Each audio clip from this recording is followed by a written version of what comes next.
C'est le premier personnage noir des studios Pixar après 25 ans de cinéma. Saul incarne le changement. Ce film d'animation met en exergue la vie de Joe Gardner. Un personnage interprété par Jamie Foxx. Ce que j'apprécie chez Pixar et Disney, c'est qu'ils ne font pas de la dentelle. Vous savez, c'est un personnage remarquable, monumental, le premier personnage afro-américain dans un Disney Pixar. Il n'aurait pas pu arriver à un meilleur moment. Écoutez, nous étions en première ligne pour les marches et tout ce genre de choses, c'est quelque chose que nous pourrions tous faire ensemble. Prendre des mesures pour guérir en mettant des sourires sur les visages des gens.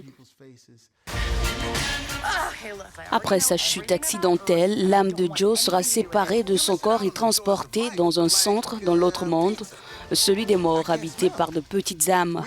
Aux côtés des voix de Jamie Foxx, celles de Tina Fey, Angela Bassett ou encore Felicia Rashad.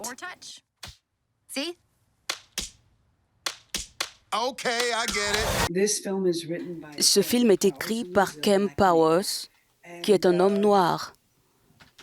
Et il a écrit ce qu'il savait. Il a écrit la vérité, ce qu'il sait.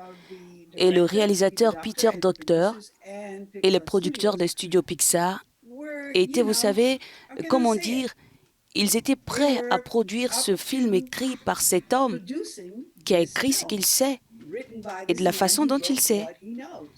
Et je pense que c'est ce qui est très important.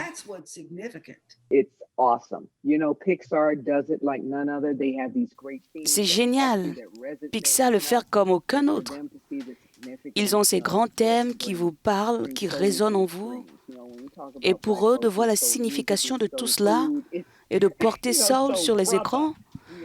Vous savez, quand on parle des gens noirs, c'est de la musique soul. C'est de la nourriture soul. C'est la soul brother.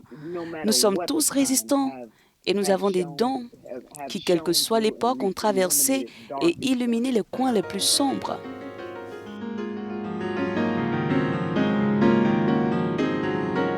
La sortie mondiale de Soul se fera sur Disney+ à partir du 25 décembre en raison de la pandémie de coronavirus.